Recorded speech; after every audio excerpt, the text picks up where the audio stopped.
यूहन्ना रचित सुसमाचार में पाया गया निकोदेमस और यीशु मसीह के बीच जो राबता है, ये एक फरीसी के साथ यीशु मसीह की सबसे प्रोफाउंड डॉक्ट्रिनल डिस्कशंस में से एक है।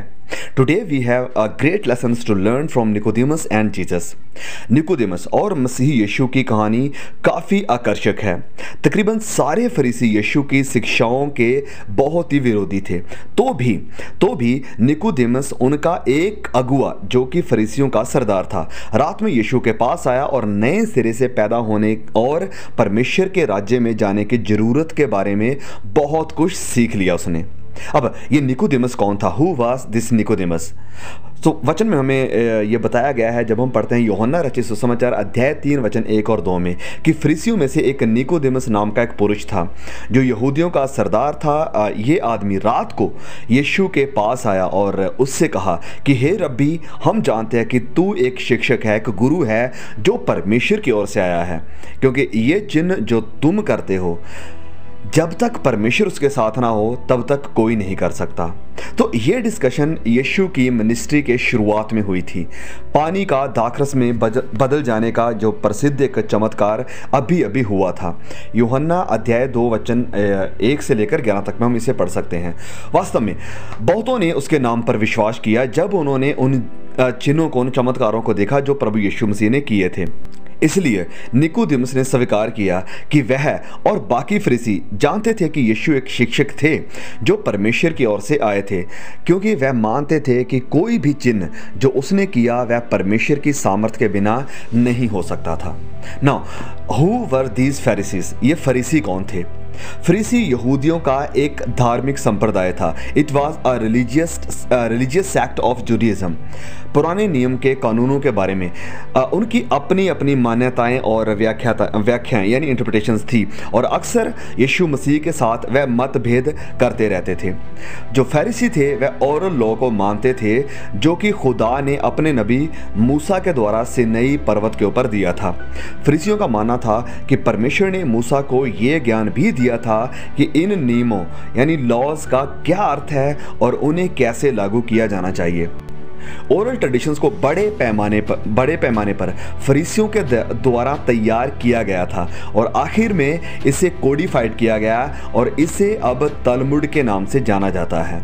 मरकुस अध्याय 7 और वचन जब हम 5 से लेकर 9 तक में पढ़ते हैं तो यीशु ने फरीसियों के इन ओरल ट्रेडिशंस को संबोधित किया और इसकी निंदा करते हुए ये कहा। जब हम वचन में पढ़ते हैं, लिखा है, इसलिए उन फरीसियों और शास्त्रियों ने उससे पूछा कि तेरे चेले कई पूर्वजों की परंपराओं पर नहीं चलते और बिना हाथ धोए रोटी खाते हैं। उसने उनसे कहा, यीशु ने इनसे कहा कि यशायाह ने तुम कपटियों के विषय में बहुत ठीक भविष्यवाणी की, जैसा कि लिखा है कि ये लोग होठों से तो मेरा आदर करते हैं पर उनका मन मुझसे दूर रहता है और ये व्यर्थ में मेरी उपासना करते हैं। फिर आगे, क्योंकि मनुष्यों की आज्ञाओं को धर्मोपदेश करके सिखाते हैं, क्योंकि तुम परमेश्वर की आज्ञा को टालकर मनुष्यों की रीतियों को मानते हो। मरकुस 7 वचन 5 से लेकर 8 तक में फरीसियों के साथ यीशु की मुख्य समस्या ये थी कि इन फरीसियों ने अपने मानवीय रूप से तैयार किए गए कानूनों को, इंसानों के द्वारा बनाए गए कानूनों ट्रेडिशंस को परमेश्वर के द्वारा प्रकट किए हुए वास्तविक कानूनों के ऊपर ऊंचा उठा रखा था। अब क्या यही सच्चाई, यही चीज़ आज हमें बहुत सी क्रिश्चियन ऑर्गेनाइजेशंस में देखने को नहीं मिल रही है, जहां पर परमेश्वर के वचन को एक साइड पे करके या नीचे रख के बहुत से और रीति रिवाजों को, जिनका मानने के लिए ना तो पवित्र वचन में कहा है ना प्रभु यीशु ने कहा है, उन रीति रिवाजों को, ट्रेडिशंस को, इंसानों के द्वारा बनाए गए कानूनों को आज भी कई संस्थाओं के द्वारा, कई क्रिश्चियन सेक्ट्स के द्वारा बाइबल के ऊपर रखा जा रहा है। लेकिन इस सब के बावजूद भी, back to the story, Nicodemus यीशु के पास आया। भले ही यीशु ने फरीसियों को उनकी मैन मेड आज्ञाओं के लिए झिड़का, ताड़ना दी, फिर भी निकोदेमस यीशु से मिलने के लिए आता है। अब the question is, why does Nicodemus come to Jesus at night? क्यों ये निकोदेमस रात को ही यीशु से मिलने के लिए आता है?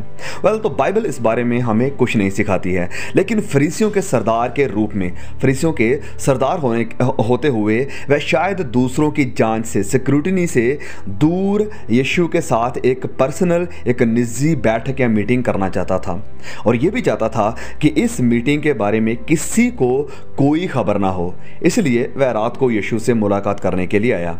तो कारण जो भी हो, निकोदेमस कुछ गहन सत्य सुनने जा रहा था प्रभु यीशु से, ऐसी बातें जो यीशु के चेलों ने भी अभी तक नहीं सुनी थी। So how did Jesus respond to Nicodemus? यीशु ने निकोदेमस को कैसे जवाब दिया? फरीसियों के दृढ़ विश्वासों में से एक इनका दृढ़ विश्वास ये भी था, ये ईमान था कि मरे हुओं का पुनरुत्थान है। That means the Pharisees believed in the resurrection of the dead. मरे हुओं के पुनरुत्थान में फरीसी लोग विश्वास रखते थे। और प्रेरित पौलुस, जब हम पौलुस के बारे में पढ़ते हैं, उनके विश्वास के बारे में अच्छी तरह से जानता था, और प्रेरितों के काम अध्याय 23 आयत 6 से लेकर 9 तक में अपने बचाव के दौरान, अपनी डिफेंस में उसने इसका इस्तेमाल भी किया था।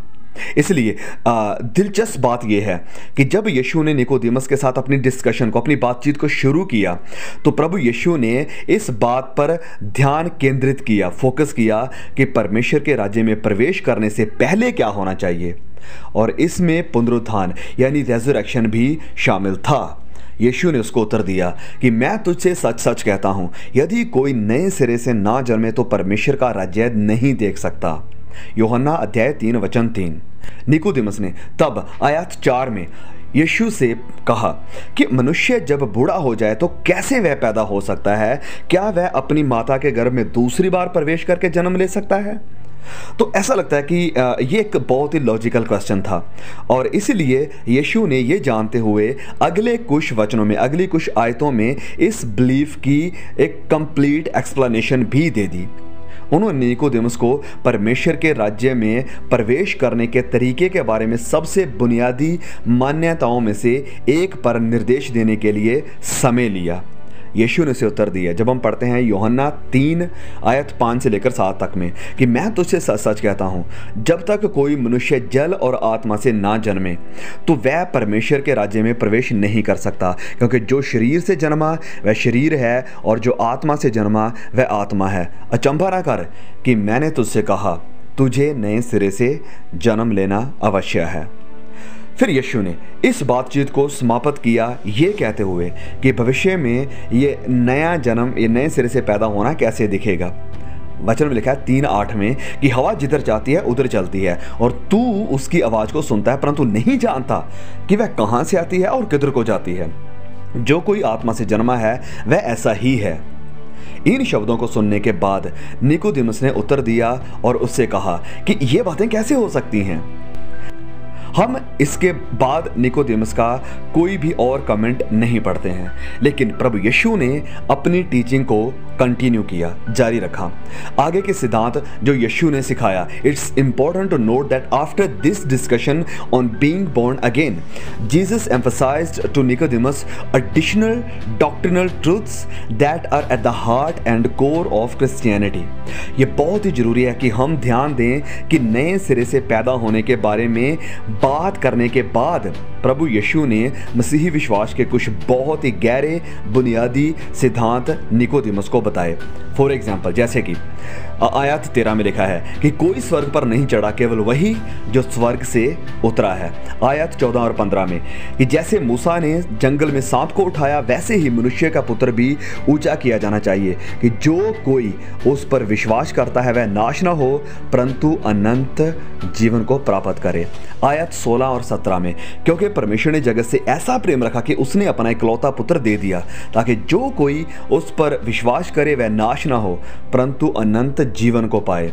क्योंकि परमेश्वर ने अपने पुत्र को जगत में इसलिए नहीं भेजा कि जगत पर दोष लगाए, परंतु इसलिए कि जगत उसके द्वारा उद्धार पाए। This was the first mention of Nicodemus in the Gospel of John। लेकिन दो और इंस्टेंसेस हैं जहां पर निकोदेमस का जिक्र यूहन्ना के सुसमाचार में किया गया है। हम जो पढ़ते हैं उससे ऐसा लगता है कि उसने यानी निकोदेमस ने उस बात पर विश्वास कर लिया था जो यीशु ने पहले अध्याय 3 में उसे बताया था। झोंपड़ियों का पर्व यानी फीस्ट ऑफ टैबरनेकल के दरमियान, जो परमेश्वर के हर साल होने वाले फेस्टिवल्स त्योहारों में से एक था, यीशु ने कहा कि यदि कोई प्यासा हो तो मेरे पास आकर पिए। वह जो मुझ पर विश्वास करता है, जैसा पवित्र शास्त्र में कहा गया है कि उसके हृदय से जीवन के जल की नदियां बह निकलेंगी। यूहन्ना अध्याय 7 वचन 37 और 38। इसके तुरंत बाद भीड़ के बीच यह विभाजन यानी डिवीजन होना शुरू हो गया कि वह यीशु को क्या समझते हैं, यीशु के बारे में क्या विश्वास रखते हैं। कई लोगों ने सोचा कि वह पैगंबर है, दूसरों ने कहा कि नहीं वह मसीही है। तब फरीसियों ने भीड़ से बड़े गर्व से विचार करने को कहा, फरीसियों ने, कि क्या किसी शासक या किसी फरीसी ने इस पर कभी विश्वास किया है। वचन 48 में हम ये देख सकते हैं। और जब हम पढ़ते हैं यूहन्ना अध्याय 7 आगे वचन 50 और 51 में, तो यहाँ पर लिखा है कि निकोदेमुस ने, जो पहले उसके पास आया था और उनमें से एक था, उनसे कहा, यानी अपनी टीम अपने फरीसियों से कहा कि क्या हमारी व्यवस्था किसी व्यक्ति को जब तक पहले उसकी सुनकर जान ना ले वह क्या करता है दोषी ठहराती है। तो ये निकोदेमुस अपने ही फरीसियों को, अपने लोगों को ये सवाल पैदा कर रहा है। बहुत ही अच्छा प्रश्न। निकोदेमुस को व्यवस्था की बिल्कुल अच्छी तरह से समझ थी और वह अपने संगी फरीसियों के सामने अब खड़ा हो गया है। महासभा यानी सनहेड्रिन में एक सरदार के रूप में वह उन्हें यानी फरीसियों को पब्लिकली चुनौती देकर अपनी रेपुटेशन को, अपनी प्रतिष्ठा को खतरे में डाल रहा था, जैसा कि हम अगले वचनों में पढ़ भी सकते हैं। अन्य फरीसी यानी बाकी फरीसी खुले तौर पर उससे असहमत थे, उसके साथ एग्री नहीं थे। फिर हम पढ़ते हैं यूहन्ना अध्याय 7 वचन 52 में कि उन्होंने उसे उत्तर दिया, फरीसियों ने निकोदेमुस को उत्तर दिया कि क्या तू भी गलील का है? ढूंढ और देख कि गलील से कोई भविष्यवक्ता प्रकट नहीं होने का। निकोदेमुस ने उन्हें जो कहना था उन्होंने पूरी तरह से उसे खारिज कर दिया। ये अकाउंट हमें इस बात की तरफ इशारा करता है कि निकोदेमुस यीशु के प्रति इंटरेस्टेड था और जो प्रभु यीशु ने उसके साथ बात की थी उसका असर निकोदेमुस के ऊपर होना शुरू हो चुका था। फाइनल अपीयरेंस ऑफ निकोदेमुस, आखिरी अपीयरेंस निकोदेमुस की, ये हमें फिर यूहन्ना की इंजील में ही देखने को मिलती है। यीशु मसीह को सूली पर चढ़ाए जाने के बाद उनके शरीर को अरिमथ्या के यूसुफ के द्वारा दफनाए जाने के लिए लाया गया, लेकिन वास्तव में यूसुफ अकेला नहीं था, उसकी सहायता किसी ने की थी और वो सहायता करने वाला कोई और नहीं वरन यही निकोदेमुस था। जब हम पढ़ते हैं यूहन्ना अध्याय 19 आयत 39, 41 एंड 42 में, निकोदेमुस भी जो पहले यीशु के पास रात को गया था, 50 सेर से लगभग मिला हुआ गंधरस और अलवा ले आया उस स्थान पर जहां यीशु क्रूस पर चढ़ाया गया था। एक बारी थी और उस बारी में एक नई कब्र थी जिसमें कभी भी कोई ना रखा गया था। अंत यहूदियों की तैयारी के दिन के कारण उन्होंने यीशु को उसी में रखा क्योंकि वह कब्र निकट थी यानी पास ही थी। निकोदेमुस दफनाने के लिए बड़ी मात्रा में महंगे मसाले लेकर आया था। उसने और यूसुफ ने यीशु के शरीर को तैयार किया और उसे कब्र में दफना दिया था। यूसुफ ने और इस निकोदेमुस ने प्रभु यीशु की डेड बॉडी को कब्र में दफनाया था। इस प्रतिक्रिया ने यीशु के लिए उनके बड़े सम्मान को दिखाया कि how much they honour Jesus Christ. Nicodemus जिसने नया जन्म लेने और परमेश्वर के राज्य में जाने के बारे में सच्चाई सुनी थी, उसने अपने रिसोर्सेस, अपने संसाधनों का इस्तेमाल यीशु को उसकी मृत्यु के बाद सम्मान दिखाने के लिए किया भी। वह फरीसियों के सामने ये घोषणा करके खड़ा हुआ था कि हमारी व्यवस्था किसी व्यक्ति को जब तक पहले उसकी सुनकर जान ना ले कि वह क्या करता है दोषी नहीं ठहराती है। Now listen, what happened with Nicodemus. इस निकोदेमुस के साथ अंत में क्या हुआ? निकोदेमुस के साथ जो हुआ उसके बारे में और अधिक जानकारी बाइबल हमें नहीं देती है। बाद में उनके जीवन के बारे में कुछ अटकलें हैं और कई कमेंट्रीज में भी इसका जिक्र हमें देखने को मिलता है और उन कमेंट्रीज में से एक है अंगर्स बाइबल डिक्शनरी जिसमें लिखा है, कहा जाता है कि इस प्रकार पब्लिकली खुद को यीशु का फॉलोअर घोषित करने के बाद और पतरस के द्वारा बपतिस्मा लेने के बाद उसे उसके ऑफिस से, यानी क्योंकि वह फरीसियों का सरदार था, उस पोजीशन से निकाल दिया गया और उसे यरूशलेम से एक्सपेल भी कर दिया गया था। अब निकोदेमस के बारे में ये विशेष कहानी सत्य है या झूठ है, वी डोंट एक्चुअली नो, लेकिन हमारे पास बाइबल के प्रमाण हैं कि वह यीशु की शिक्षाओं में रुचि रखता था और उसका समर्थन भी करता था। बाइबल में दर्ज निकोदेमस के सीमित कथनों और कार्यों से हम ये निष्कर्ष आसानी से निकाल सकते हैं कि वह यीशु की टीचिंग पर विश्वास करने लगा था। और फिर जिस इंसान ने खुद अपने हाथों से मसीही को दफनाया हो और बाद में डेफिनेटली उसे पता चल गया होगा कि प्रभु यीशु की कब्र खाली है, वह कब्र जहाँ पर उन्होंने यीशु को रखा है वह खाली हो गई है और वह यीशु जिसे उन्होंने अपने हाथों से दफनाया है वह जिंदा हो गया है, तो कोई पॉसिबिलिटी ही नहीं है कि निकोदेमस ने यीशु को स्वीकार नहीं किया होगा। ये पॉसिबिलिटी ही नहीं है कि निकोदेमस ने ये सब देखकर भी प्रभु यीशु का इनकार किया होगा। Definitely he would have received Jesus Christ and must have followed Jesus thereafter. परमेश्वर के राज्य में एंटर करने के लिए हमें नए सिरे से पैदा होना जरूरी है। ये भी सच्चाई हमें सीखने को मिली यीशु और निकोदेमस की इस डिस्कशन के द्वारा ही।